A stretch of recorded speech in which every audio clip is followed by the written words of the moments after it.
Delta we बराबर क्या कहलाएगा? वीबी माइनस वीए कहलाएगा, क्योंकि इनिशियल पोजीशन कौन है? ये वी इनिशियल है और ये वी फाइनल है। ए से बी गया है ना, देख रहे हैं एरो कहां से कहां गया? ए से बी। तो ए से बी में तो बी फाइनल हो गया, ए इनिशियल हो गया, तो इसलिए डेल्टा वी लिखेंगे V final minus V initial बराबर minus integration E dot D R. तो अब हमको यहां यह देखना है कि minus E D R cos theta, इस केस में थीटा क्या होगा? इस केस में थीटा क्या होगा? हाँ, जीरो होगा।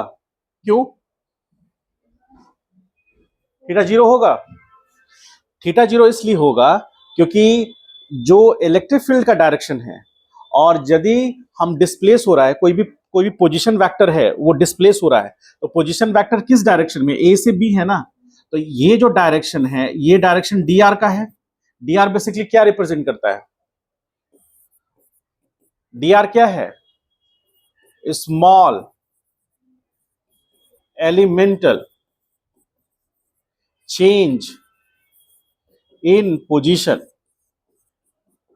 पोजीशन, और इसी को हम क्या बोलते हैं? बोलिए, इसी को हम लोग डिस्प्लेसमेंट वेक्टर बोलते हैं। बोलिए, स्मॉल एलिमेंटल डिस्प्लेसमेंट वेक्टर मतलब यदि कोई चार्ज पार्टिकल, सपोज करें कोई पॉजिटिव चार्ज है और वो ए पोजीशन पे है, तो वो ए पोजीशन से बी पोजीशन की तरफ जाएगा, जाएगा कि नहीं जाएगा? क्यों जाएगा? बोलो, ठीक बोल रहे हो, क्यों जाएगा? क्योंकि उस पॉजिटिव चार्ज पर फोर्स लगेगा, क्योंकि वो इलेक्ट्रिक फील्ड रीजन में है।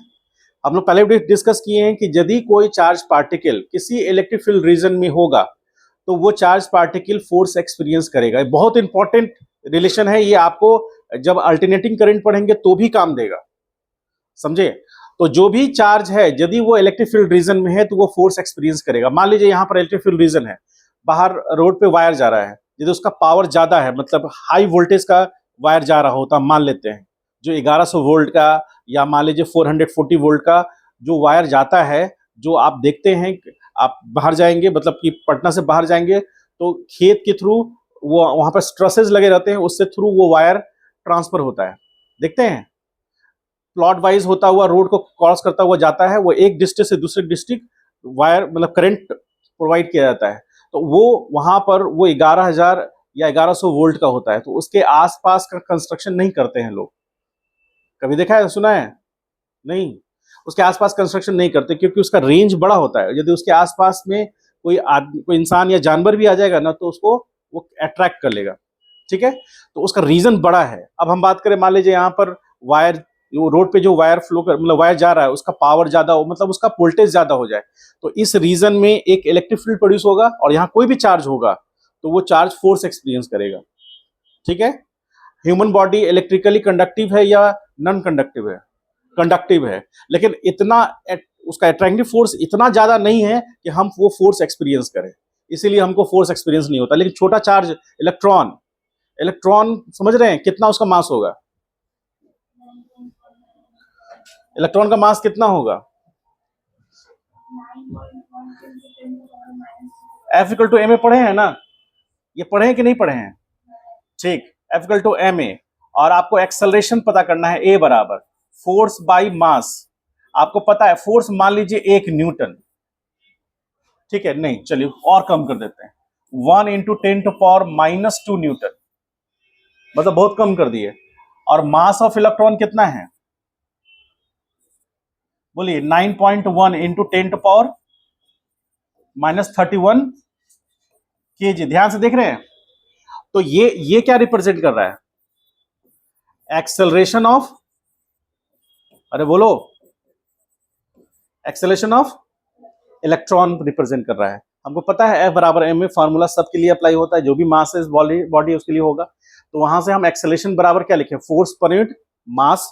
तो यहां पर फोर्स हम बहुत छोटा लिए, मान लीजिए फोर्स ये कितना है? 0.01 न्यूटन का फोर्स है। इसी को तो हम 1 × 10⁻⁻² न्यूटन लिखे हैं। ठीक है, समझ गए। अब देखिए क्या होगा, यहां ये ऊपर जाएगा तो यहां पर 10⁻⁻² और +31 होगा, और डिवीजन में 9 होगा, तो ये कितना आ जाएगा 1/9 इंटू 10 टू पावर, ये कितना आ जाएगा +29 आ जाएगा मीटर पर second square, acceleration of electron. समझ पाए ये? अरे फील कर पा रहे हैं? तो 10 पर पावर कितना जीरो है? हाँ, 10 टू पावर 29 जीरो है। मतलब 10 लिखेंगे, उसके बाद करते जाइए, अच्छा लग रहा है, 0 0 0 0 0 0 करते जाइए। मतलब इसका इसका फिजिकल सिग्निफिकेंस क्या है, समझ पा रहे हैं? फिजिकल सिग्निफिकेंस है कि कहीं से मान लीजिए यहां से एक इलेक्ट्रॉन उठा के लाइए, उसको ऐसे रखिए और उसको प्यार से ऐसे मारिए, ऐसे, वो किस एक्सेलरेशन से भागेगा? दुनिया की किसी ताकत से वो रुकेगा? ये कितना है एक्सेलरेशन? 1/9 इंटू 10।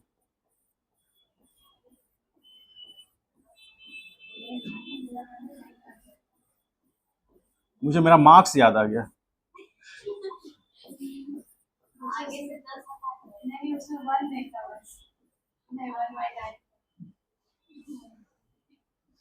काउंट कर लीजिए, 29 ही है। इतना एक्सेलरेशन से वो भागेगा, वो मतलब आपके रोके वो रुकेगा? बोले रुक जाओ भाई, नहीं, किसी कीमत में नहीं, बहुत जोर से मारा है। ठीक है, जबकि हल्के से कैसे मारे हैं, रुकेगा? सीधे कहां जाके, इन्फिनिटी पे जाके रुकेगा। वो एक इलेक्ट्रॉन में इतना फोर्स एक्सेलरेशन आ जाएगा। ठीक है, हम लोग ह्यूमन बॉडी है, वो तो फोर्स एक्सपीरियंस नहीं करेगा। एक इलेक्ट्रॉन छोड़िए ना, वहां उतना दूर वायर है, उसके कारण भी वो अट्रैक्ट कर लेगा। नेगेटिव चार्ज है, वो पॉजिटिव या नेगेटिव अट्रैक्ट कर लेगा। या मान लीजिए उसे नेगेटिव चार्ज को आप फ्लो करा रहे हैं, तो ये नेगेटिव रिपेल कर देगा। समझ गए? इसीलिए कभी करंट फ्लो करता है ना वायर में, जैसे इस वायर में करंट फ्लो कर रहा है, ठीक है, तो क्या कैंची लीजिए, ऐसे काट, ऐसे इसको तार को ऐसे निकालिए, कैंची लीजिए, काट दीजिए, देखिए इलेक्ट्रॉन गिर रहा है। देखें, धर धर माइनस माइनस माइनस निकल रहा है। कभी ऐसा हुआ है? कभी ऐसा नहीं हुआ है।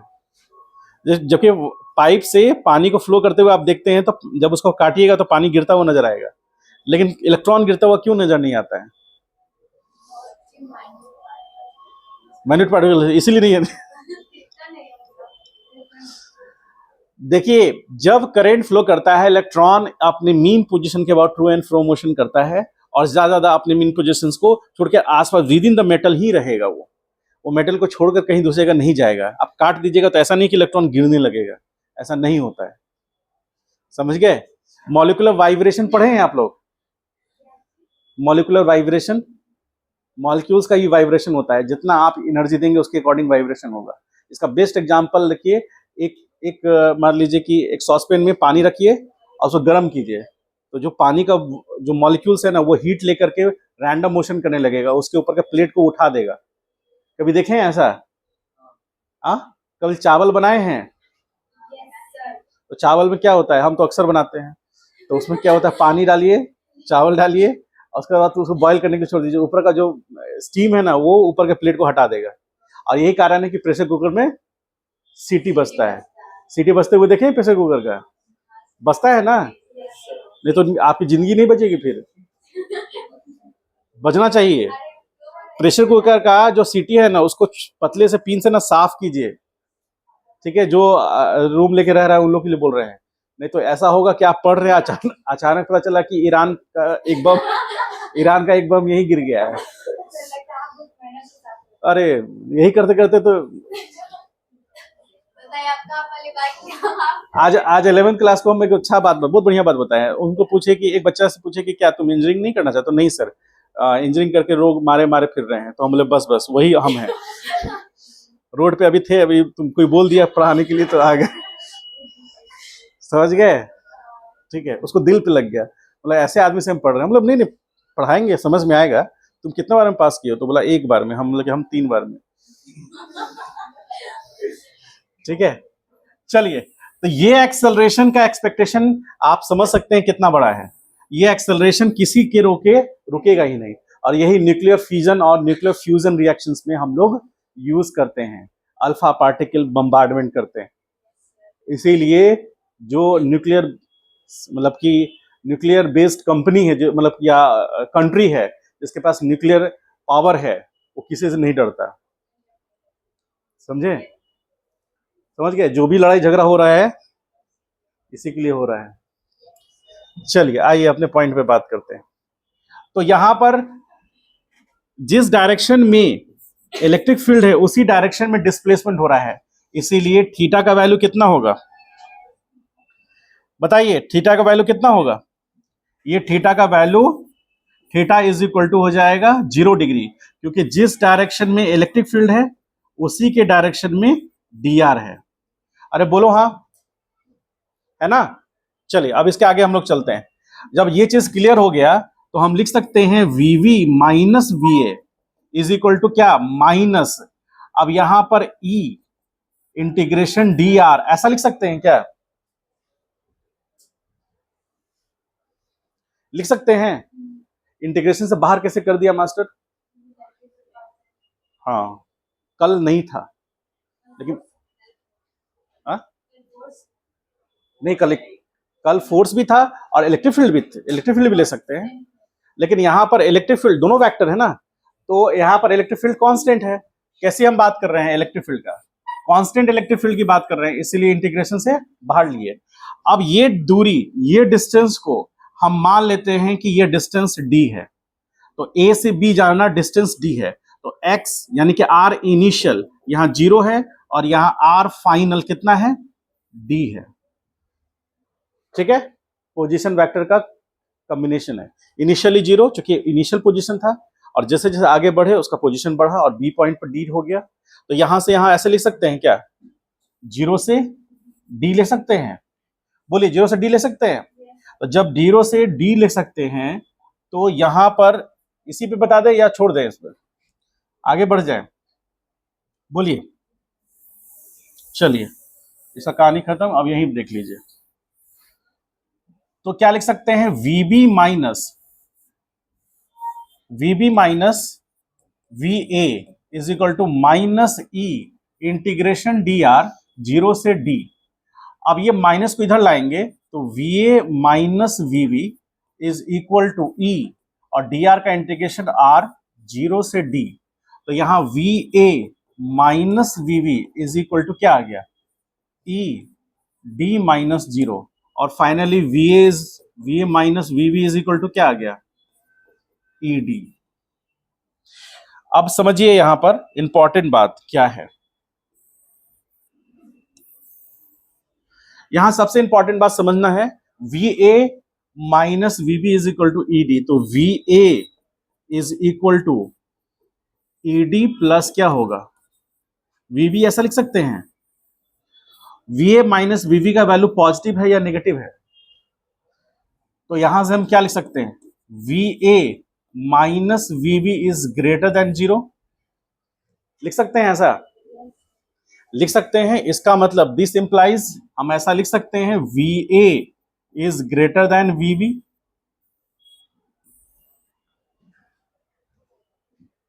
लिख सकते हैं ना? अब इसे हम क्या साबित करना चाहते हैं? ED मतलब हो गया पोटेंशियल। ED क्या है? पोटेंशियल, क्योंकि चेंज इन पोटेंशियल पोटेंशियल ही मिलेगा। समझ गए? इलेक्ट्रिक फील्ड ऐसे भी कैसे डिफाइंड होता है? इलेक्ट्रिक फील्ड डिफाइन कैसे होता है? बोलिए। Electric field electrostatic force per unit charge से डिफाइंड होता है, और यदि हम इलेक्ट्रिक फील्ड को मल्टीप्लाई कर दें डिस्प्लेसमेंट से तो जो रिजल्ट हमको मिलेगा वो क्या मिलेगा? Potential difference. पोटेंशियल नहीं, पोटेंशियल डिफरेंस, क्योंकि डी से मल्टीप्लाई हुआ है और वो खुद में एक डिस्प्लेसमेंट है। तो डिस्प्लेसमेंट मतलब डिफरेंस बताएगा इनिशियल और फाइनल का। तो यहाँ E इंटू डी उसी का वैल्यू है। अब यहाँ पर ये देखिए कि A ग्रेटर देन B है, तो हम लोग यदि अपने पिछले पॉइंट पे आए तो ध्यान से देखें यहाँ पर, यानी कि इस पॉइंट का पोटेंशियल A जो कि किससे ज्यादा है? मतलब इस पॉइंट पर जो पोटेंशियल है वीबी वो लेस देन किससे है। इसका मतलब एक कंक्लूडिंग पॉइंट है जो बहुत इंपॉर्टेंट नोट पॉइंट की तरह हम लोग लिखेंगे, इस पर बहुत सारे क्वेश्चंस बनेंगे।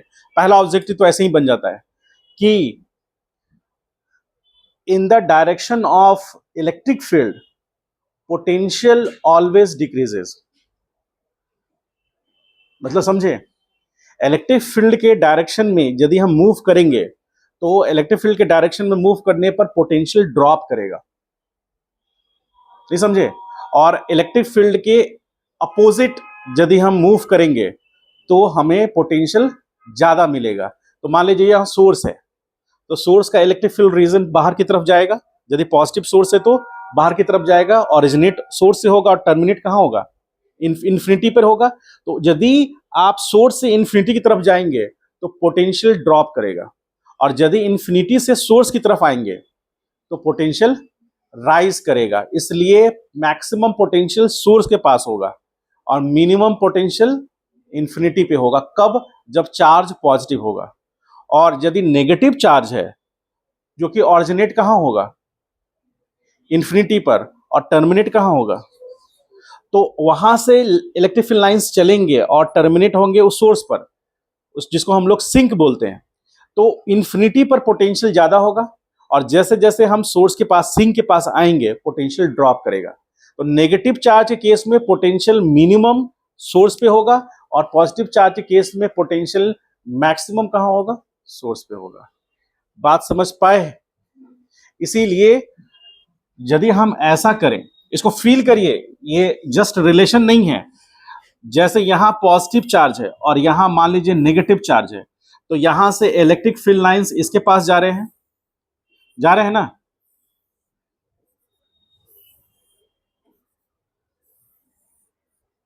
ऐसा हो रहा है, यहां से इलेक्ट्रिक फील्ड लाइंस जा रहे हैं और यहां टर्मिनेट हो रहा है।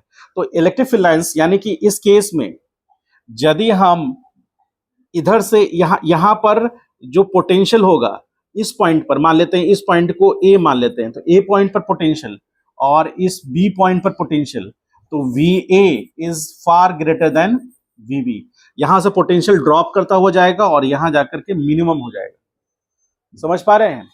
और यदि इलेक्ट्रिक फील्ड लाइंस पैरेलल हैं तो हम कह सकते हैं कि इन the direction of electric field potential drop करेगा, और उसके अपोजिट इलेक्ट्रिक फील्ड जिधर आ रहा है उसके अपोजिट डायरेक्शन में जाएंगे तो पोटेंशियल राइज करेगा।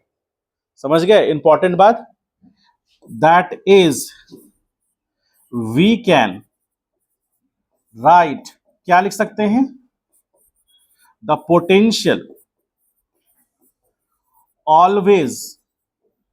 Always decreases in the direction of, बोलिए, in the direction of electric field,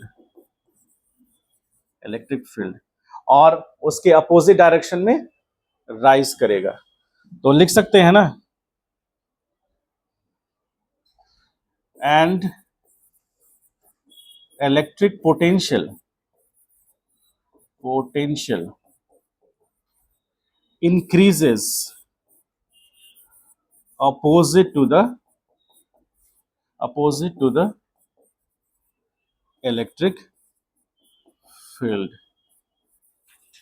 ये इन कंक्लूडिंग पॉइंट है, इंपॉर्टेंट बात है, इसको जरूर लिखिएगा। समझ पाए? इसको जरूर लिखिएगा।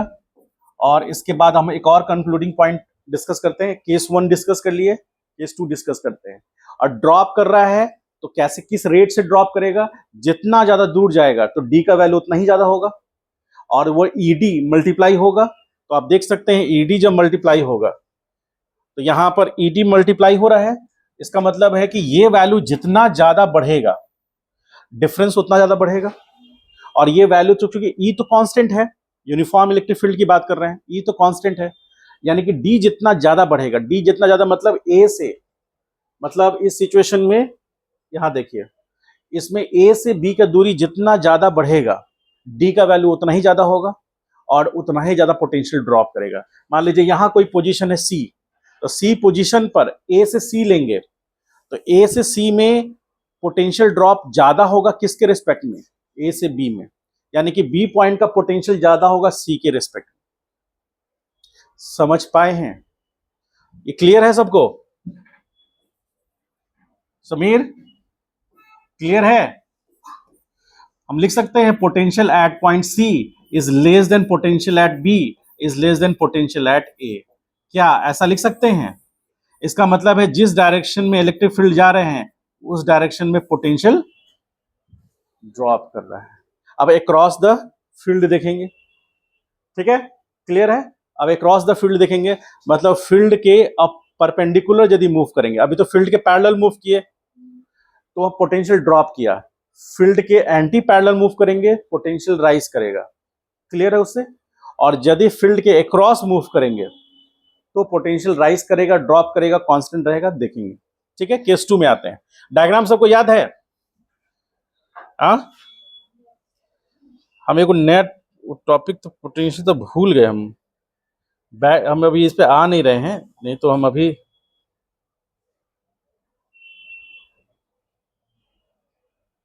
चलिए कोई बात नहीं, इसी को रहते हुए आगे बढ़ते हैं। लिखना है तो लिख लीजिए, लिखना चाहते हैं, लिखना चाहिए केस 1 एक ही साथ लिखना। चलिए आइए, case 2, when we move across the electric field। अभी कुछ लिखना नहीं है, ध्यान से देखिए। across the electric field, इसका मतलब सिचुएशन कुछ इस तरह का है, ये पोजीशन ए है और यहां से हम आगे बढ़े थे तो ये पोजीशन हमें बी मिला था, लेकिन अब हम कहां बढ़ रहे हैं, ये पोजीशन सी है, ये सी पोजीशन है, चलो ध्यान से देख रहे हैं, और ये ए पोजीशन और ये सी पोजीशन, इलेक्ट्रिक फील्ड रीजन इधर है। अब यहां पर ये जो टोटल डिस्टेंस है इसको हम मान लेते हैं, सपोज करें कि y मान लेते हैं या फिर x मान लेते हैं या a मान लेते हैं, चलिए ठीक है, टोटल डिस्टेंस a है, स्मॉल a है। अब इलेक्ट्रिक फील्ड का डायरेक्शन इधर है, अब छोटा सा एलिमेंटल डिस्प्लेसमेंट ले रहे हैं जिसको हम dr बोल रहे हैं, तो dr किधर जाएंगे, a से c, फील्ड का डायरेक्शन किधर है, e। अब हम यदि लिखना चाहें potential difference, potential difference for A to C, A से सी के लिए, तो हम क्या लिखेंगे, delta V is equal to minus integration E dot D R लिखेंगे। अब डेल्टा वी क्या होगा यहां पर, यहां delta V is equal to E minus E बाहर कर सकते हैं, इंटीग्रेशन डी आर, 0 से ए। अब यहां पर एक बात है उसको ठीक करते हुए चले, इंटीग्रेशन ई डी आर कॉस कितना, बोलिए 90 होगा। ये डायरेक्शन है इलेक्ट्रिक फील्ड का, ठीक है, और ये डायरेक्शन है डी आर का, होगा ऐसा, थीटा कितना 90, तो पूरा दुनिया जानता है कॉस 90, तो यहां delta V is equal to पूरा टर्म क्या हो गया, 0 हो गया। डेल्टा वी का मतलब हो गया वीसी, सस्ता स्मार्ट बोर्ड का यही खाला खराबी है, V C minus V A is equal to 0, this implies V A is equal to क्या हो गया, इसका मतलब क्या हुआ, इसका मतलब ध्यान से समझिए, लिख दे रहे हैं फिर,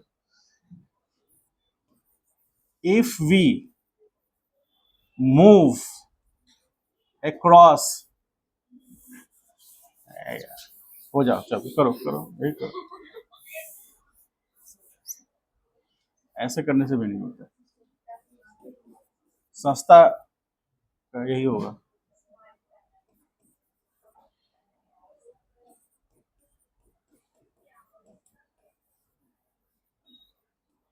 if we move across the electric field then हाँ तुम भी कर लो, potential will remain unchanged, potential unchanged रहेगा, पोटेंशियल चेंज नहीं करेगा, और रिमेन कांस्टेंट, रिमेन क्या रहेगा, कांस्टेंट रहेगा, यानी कि VA इज इक्वल टू क्या हो गया, VC हो गया। Potential drop zero, potential drop, अरे बोलो राहुल, राहुल ने अपना टीम बदल लिया है, अब आरजेडी में आ गया है वो।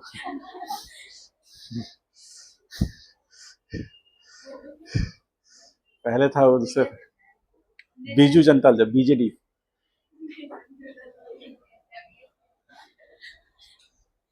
चलिए छापिए, समझ में आया, अरे बोलो। एक छोटा सा और ऊपर लेवल का हम क्वेश्चन करते हैं, हटा रहे हैं इसे। देखिए अगला क्वेश्चन एक पूछ रहा है,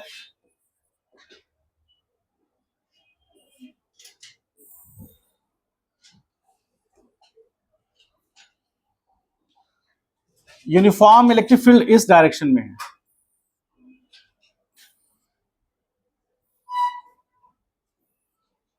यूनिफॉर्म इलेक्ट्रिक फील्ड इस डायरेक्शन में है, यानी कि 53 डिग्री बना रहा है यूनिफॉर्म इलेक्ट्रिक फील्ड E, ठीक है, और इसके किसी भी पॉइंट्स के बीच में, सॉरी इसको 45 कर लीजिए,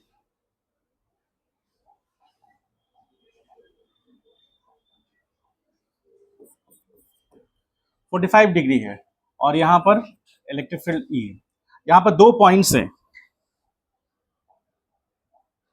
एक पॉइंट यहां पर है और एक पॉइंट यहां कहीं है, इसका कोऑर्डिनेट 2,4 है और इसका कोऑर्डिनेट लगभग इस पॉइंट पर 3,6 है, ठीक, और इस पोजीशन को A कह रहे हैं, ये पोजीशन को B बोल रहे हैं।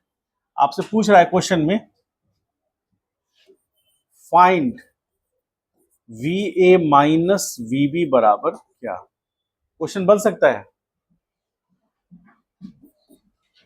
बोलिए, बन सकता है, ट्राई करेंगे। इलेक्ट्रिक फील्ड का डायरेक्शन किधर है, किस प्लेन में है इलेक्ट्रिक फील्ड का डायरेक्शन, XY प्लेन में है, आता है। पैरेलल प्लेट कैपेसिटर का नाम सुने हैं आप लोग, 10th क्लास में कैपेसिटर पढ़े थे, कौन बोल रहा है कि नहीं पढ़े थे, कैपेसिटर नहीं पढ़े हो 10th क्लास में, सिलेबस में था ही नहीं, कैपेसिटर के बारे में कुछ सुनने के लिए भी, कुछ पढ़ने के लिए भी नहीं था, ठीक।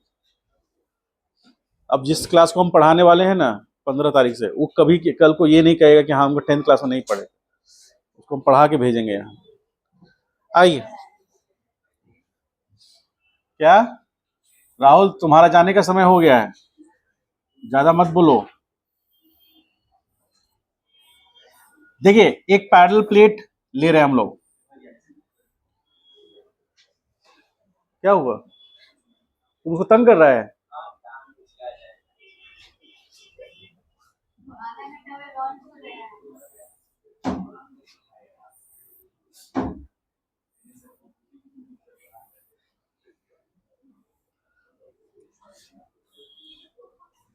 सबको मन लग रहा है, हम समझ रहे हैं।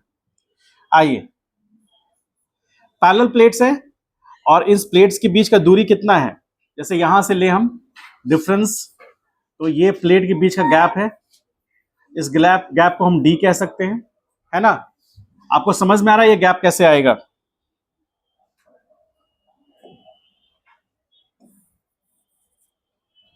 इसको आगे एक्सटेंड कराएं, इसको आगे एक्सटेंड कराइए और इसको आगे एक्सटेंड कराइए, ये जो गैप है इस गैप को हम लोग क्या मान रहे हैं, D। तो दो पैरेलल प्लेट हैं, इस तरह से पैरेलल शिफ्टिंग है, तो उनके बीच का जो परपेंडिकुलर गैप है वो D है। अब यहां पर मान लीजिए कोई पॉइंट है, इस पोजीशन पे मान लीजिए यहाँ कोई पोजीशन है ए और इसी पर एक पोजीशन बी है, ठीक, और यहाँ एक पोजीशन सी है। इसके बाद इस पोजीशन पे आते हैं, ये पोजीशन डी है और यहाँ पर एक पोजीशन एफ है, ठीक है। अब यदि मान लीजिए कि हम पोजीशंस में चेंजेस कर रहे हैं यहां से यहां, ए से बी, ए से सी के लिए, ए से सी के लिए प्लेट कौन है,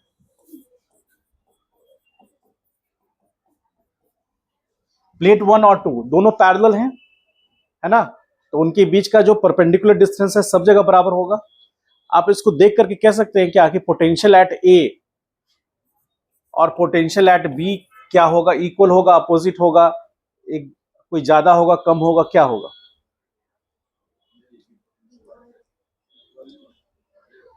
देखिए सिचुएशन कुछ इस तरह का है कि दो पैरेलल प्लेट हैं, आपको ये तो थोड़ा हम साइड से बनाए हैं, सिमेट्रिक व्यू बनाए हैं, आप फ्रंट से देखेंगे तो पैरेलल प्लेट है, इनके बीच का गैप कितना है, डी, जो मैंने वहां लिखा है। इलेक्ट्रिक फील्ड का डायरेक्शन ये है, ये इलेक्ट्रिक फील्ड का डायरेक्शन है, मतलब इस तरह से ये इलेक्ट्रिक फील्ड का डायरेक्शन है, ये इलेक्ट्रिक फील्ड का डायरेक्शन है। तो आप देख रहे हैं कि प्लेट के परपेंडिकुलर इलेक्ट्रिक फील्ड है, प्लेट के परपेंडिकुलर है ना, ये प्लेट है। इसका नोटेशन करें तो यहां 1 2 3 4, तो उसका नोटेशन क्या होगा, 1,2 और यहां 4,3। इस प्लेट के लिए करें तो 5 6 7 8, तो यहां क्या होगा 5 6 और ये 8,7। समझ पा रहे हैं।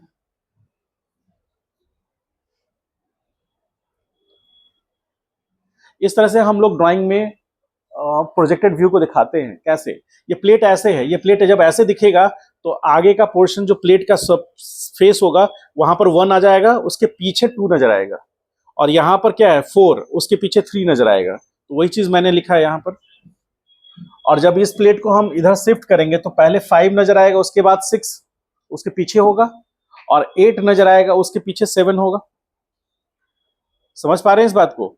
और यहां पर क्या देख रहे हैं, इलेक्ट्रिक लाइंस जो हैं वो प्लेट के परपेंडिकुलर है, यानी कि प्लेट का जो फेस है वो किस प्लेन में है। यदि इसके अकॉर्डिंग हम यहां पर प्लेन डिफाइन करें तो एक्स, वाई और जेड, तो हम कह सकते हैं प्लेट्स वाई जेड प्लेन में है ना, ये दोनों प्लेट किस में है, वाई जेड प्लेन में है, और इलेक्ट्रिक फील्ड लाइंस का जो डायरेक्शन है वो एक्स एक्सिस के पैरेलल है। तो ऑब्वियसली जो वाई जेड प्लेन में कोई भी ऑब्जेक्ट होगा वो परपेंडिकुलर होगा इलेक्ट्रिक फील्ड किसके, जो कि एक्स एक्सिस से फ्लो कर रहा है, एक्स एक्सिस के पैरेलल फ्लो कर रहा है, क्योंकि एक्स एक्सिस के पैरेलल जो लाइन होगा वो वाई जेड प्लेन के परपेंडिकुलर होगा। कुछ समझ में आ रहा है, बोलो, समझ में आ रहा है, नहीं आ रहा है समझ में। हाँ, कहाँ गया वो, 79% था ना, कितना था, 84%। मेरे जैसा मैट्रिक फेल आदमी को समझ में आ रहा है, 3 बार फेल किया। ध्यान से देखिए, इलेक्ट्रिक फील्ड लाइंस किस एक्सिस के पैरेलल है, electric field lines x axis के पैरेलल है, और जो पैरेलल प्लेट कौन सा 1 2 3 4 और 5 6 7 8 दो पैरेलल प्लेट्स हैं, उनके बीच का गैप डी है, और वो पैरेलल प्लेट किस प्लेन में है, बोर्ड को ध्यान से देखिए, वाईजेड प्लेन में है, यानी कि वो प्लेट का प्लेन किसके पैरेलल होगा, वाईजेड प्लेन के, और उस प्लेन के परपेंडिकुलर यदि कोई लाइन होगा वो एक्स एक्सिस के पैरेलल होगा। इसीलिए बोले थे कि टॉर्क पढ़ के आइएगा, टॉर्क में हम लोग इस सब चीज को यूज किए हैं। नहीं समझ में आ रहा है, नहीं आ रहा है, हाँ, प्रयास कर रहे हैं, करिए प्रयास, 3D बन सकता है, लाइए इसे यूज करेंगे हम लोग।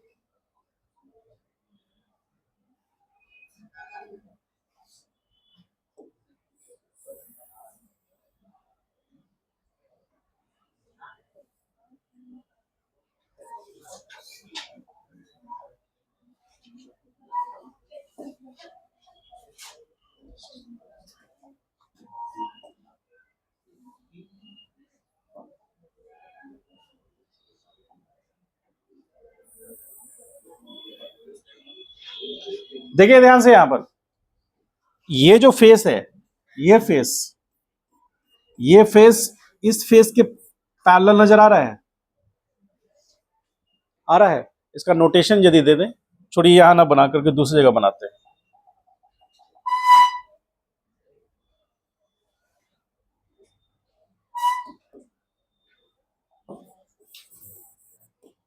इसको हटाकर हम दूसरे प्लेन में बना देते हैं।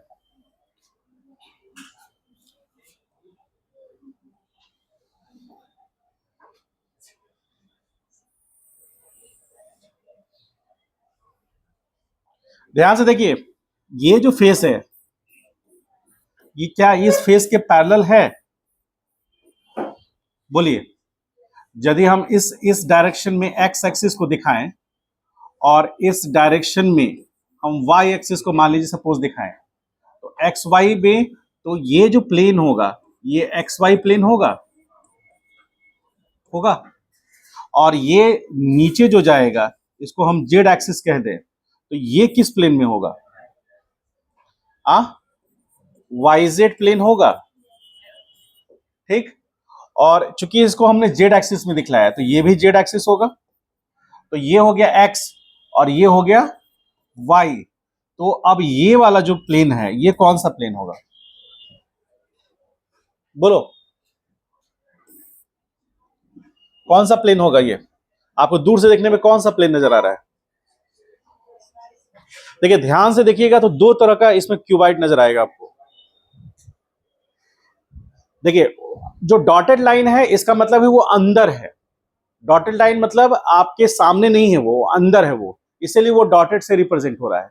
तो आपके सामने कौन कौन सा है, हम आपको इसमें डायग्राम के थ्रू बता देते हैं, या फिर इसमें आप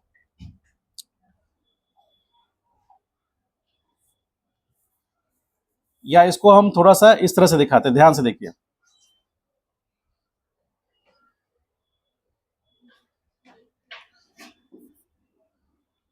देखिए ये हो गया एक्स एक्सिस, ये हो गया वाई एक्सिस और ये हो गया जेड एक्सिस, ठीक है। इसको हटा दीजिए।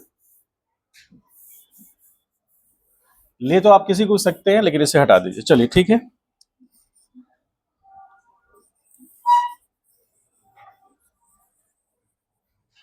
अब बताइए मुझे कि कौन से प्लेन में होगा। अब नाम दे देते हैं उसका, देखिए ध्यान से। इस पॉइंट का नाम, इसको 1 कहिए, ये 2 हो गया, 3 4, ठीक है, 5 6 7 8। अब हमको ये बताइए, सब लोग ध्यान से देखकर ये बताइए कि 1 2 3 और 4 का प्लेन कौन सा होगा? और उसके बाद यदि 1 2 5 और 8 का प्लेन कौन सा होगा? ठीक। उसके बाद 8 7 6 और 5 का प्लेन कौन सा होगा? ठीक। उसके बाद यदि आपसे पूछे 5 6 3 2 का प्लेन कौन सा होगा? इतना बता सकते हैं? बोल दी।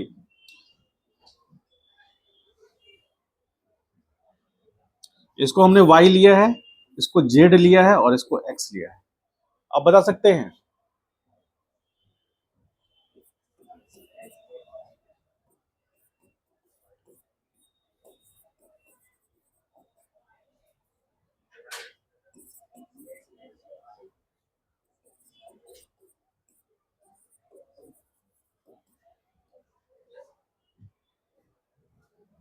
बोलते जाइए। वहां 4 हैं, इधर 2 हैं, 6। मतलब 1 2 तो 1 2 3 फिर होगा, तो वो एक्जेक्ट प्लेन में होगा। ठीक है, वेरी गुड। चलिए इसको एक्जेक्ट प्लेन कर देते हैं। तो ये हो गया एक्स जेड प्लेन, ठीक है। सेकंड का बताइए। 1 2 कौन सा है? 1 2 5 8, ये कौन सा होगा? YZ प्लेन होगा, ठीक है। थर्ड बताइए। थर्ड में कौन सा है? 8,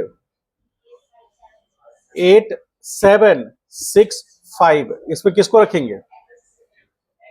x Z plane, Z plane, ठीक है। और फोर्थ नंबर बताइए, एक्स वाई,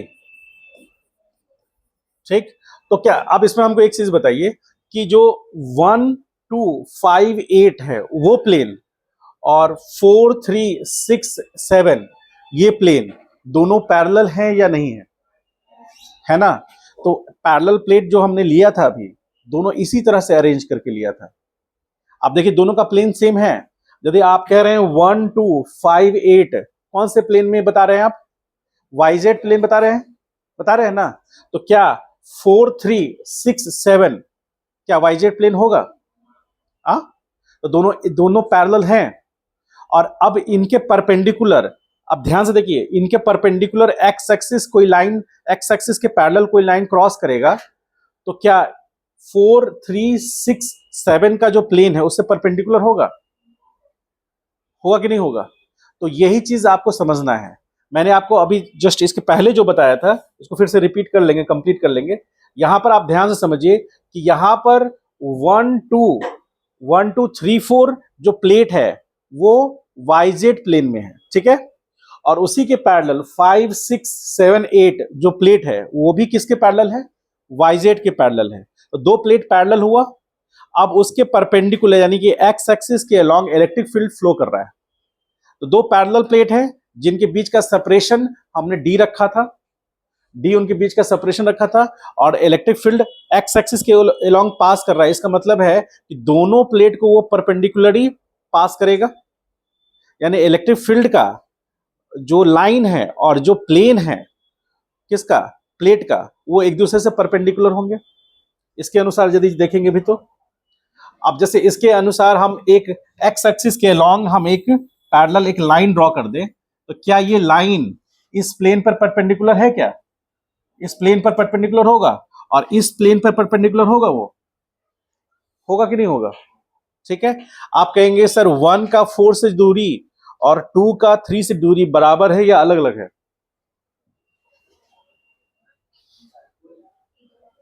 मेरा कहना है 1 से 4 का दूरी डिस्टेंस और 2 से 3 का डिस्टेंस सेम है या अलग अलग है? सेम है, यानी कि दोनों एक दूसरे से पैरेलल है एग्जैक्टली।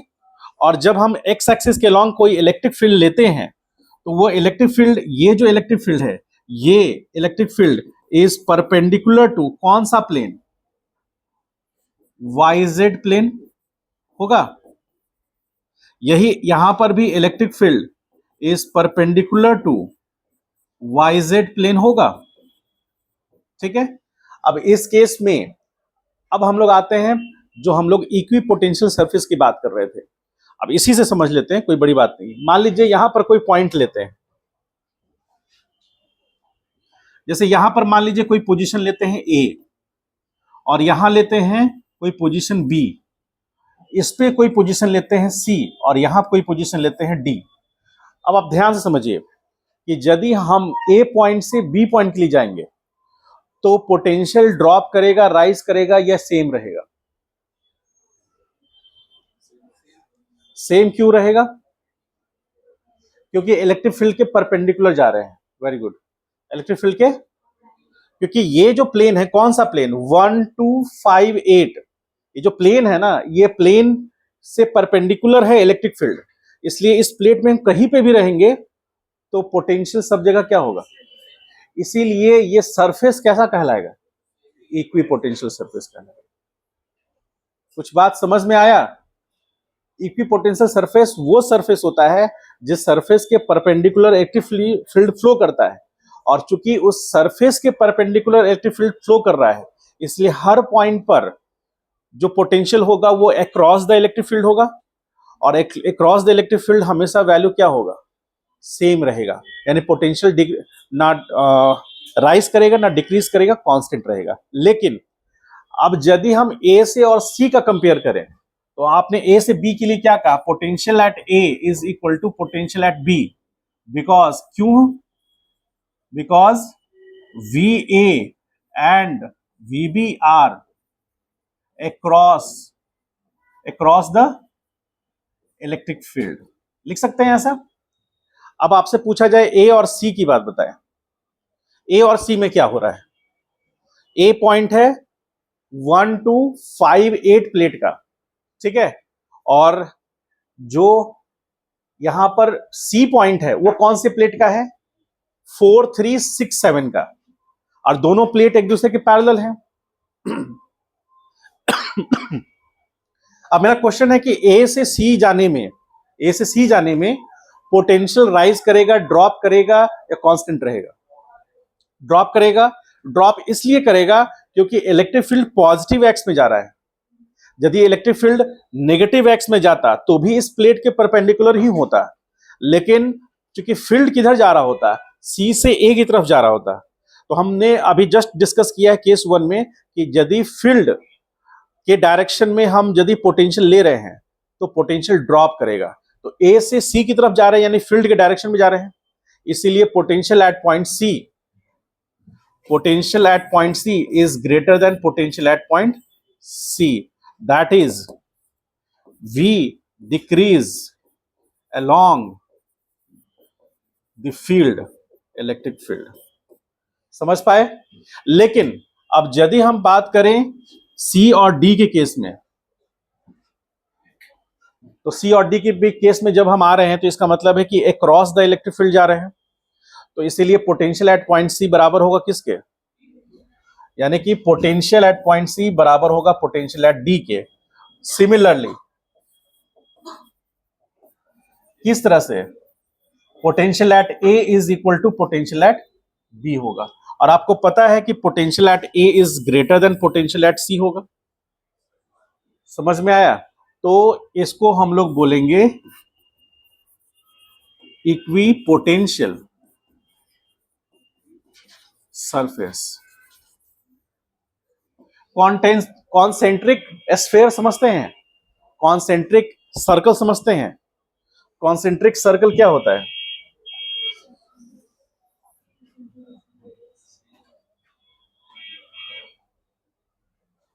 तो जैसे मान लीजिए कि हम इसको लेते हैं, ठीक है, तो इसको लिए, अब फिर हम एक और सर्कल लेते हैं,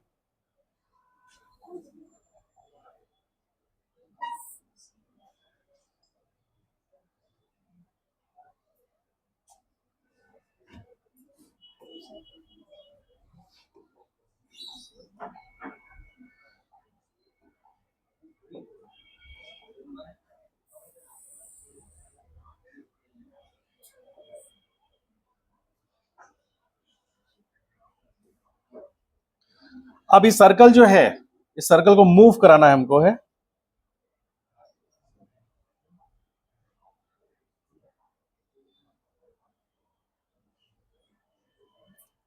किससे लेंगे, मूर से। क्रिएट एक्टिविटी, कौन बोल रहा है? सिमुलेशन से काम होगा क्या? नहीं, सिमुलेशन से काम नहीं होगा। बताइए, कुछ मदद कीजिए आप लोग। काची नहीं, क्या करना है जो आप नहीं करेंगे, ऐसे काहे बोला?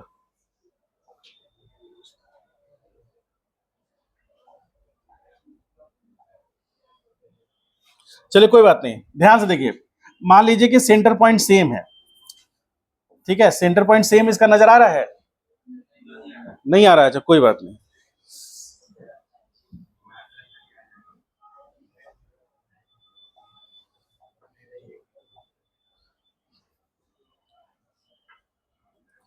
अब इसमें हमको देखना पड़ेगा इसके,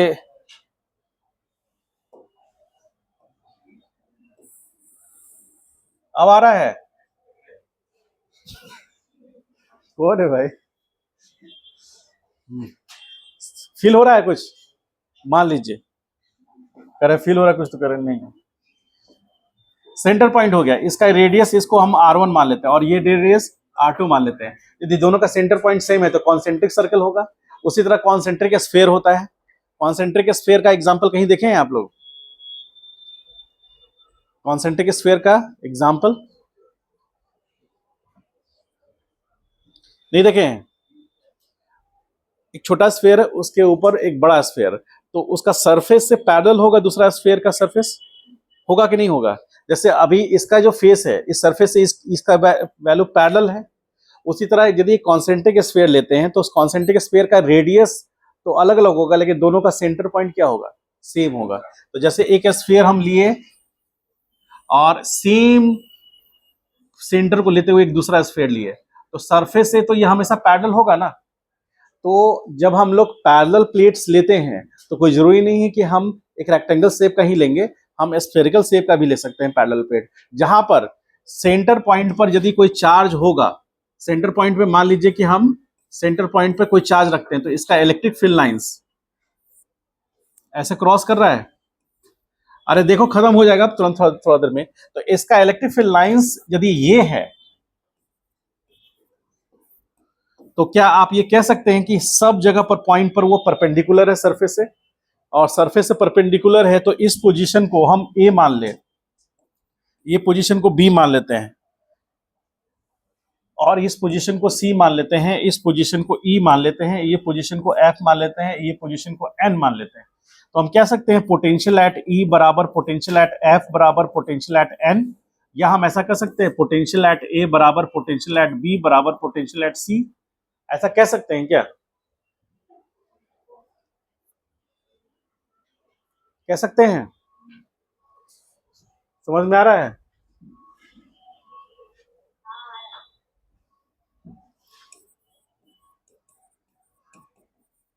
स्फीयर, ठीक है, कॉन्सेंट्रिक स्फीयर के केस में पोटेंशियल बराबर होगा।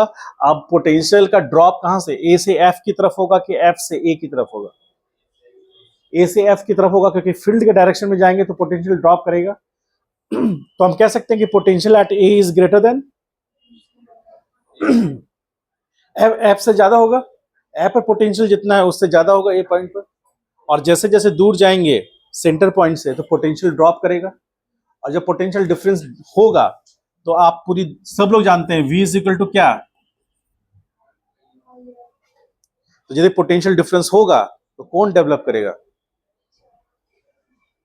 है? इसके बाद वही चैप्टर है, पोटेंशियल डिफरेंस होगा तो कौन फीचर में आएगा? करंट, क्योंकि रेसिस्टेंस तो मिलेगा ही मिलेगा आपको। कोई ऐसा वायर है जिसमें कि कोई रेसिस्टेंस नहीं हो? हाँ,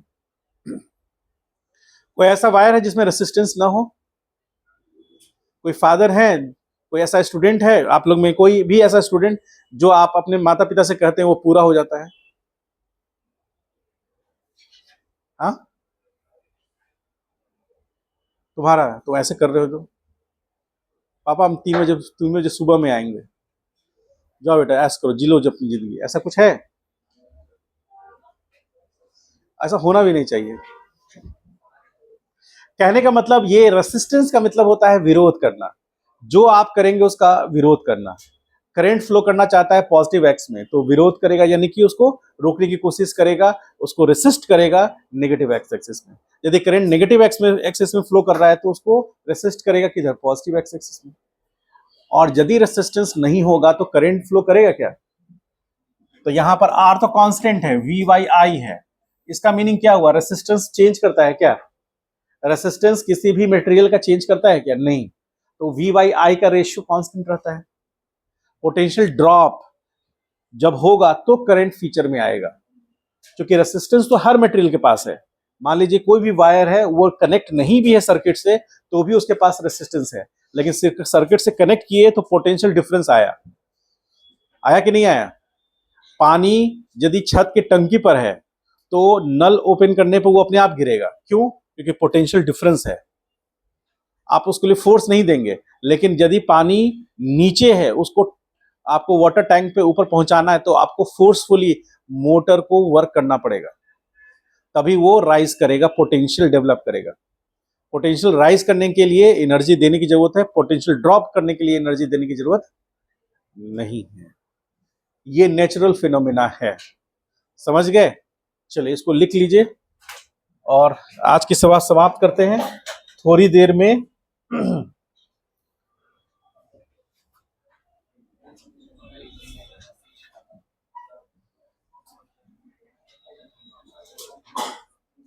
कुछ नहीं समझ में आया तो पूछ लीजिए।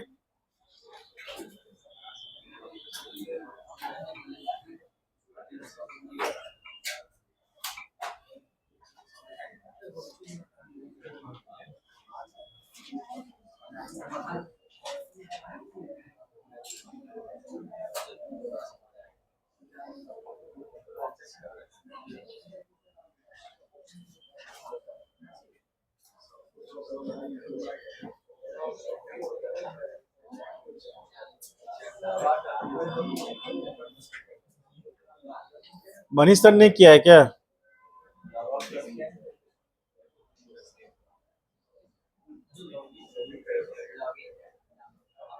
अब सेव कैसे होगा? यहाँ तो सेव हो गया है। चलिए कोई बात नहीं।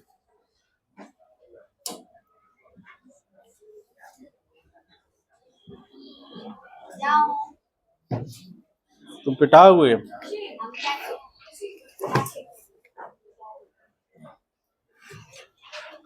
कल क्लास रखेंगे, बोलिए आप लोग। हाँ, घर जाना है? अभी कहाँ रह रहे हो? हॉस्टल में रह रहे हो तो घर क्यों जाना है? क्लास पढ़ाई करो।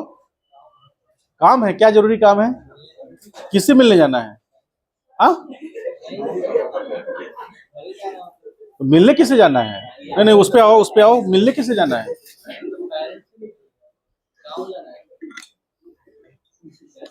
पहला विद्यार्थी जो पेरेंट्स से मिलने जा रहा है।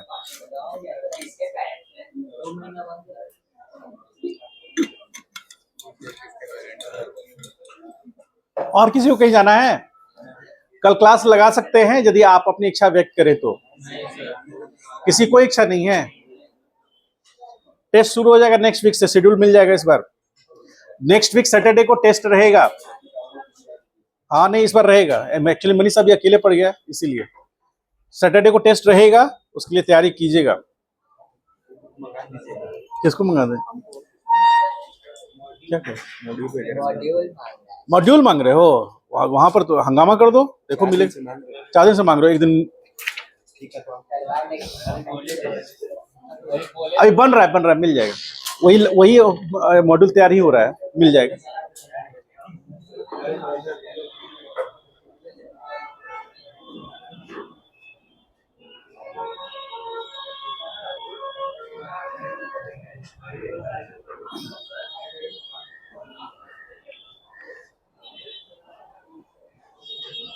क्या हाल चाल? ठीक है, सब ठीक चल रहा है ना? कोई दिक्कत नहीं ना है?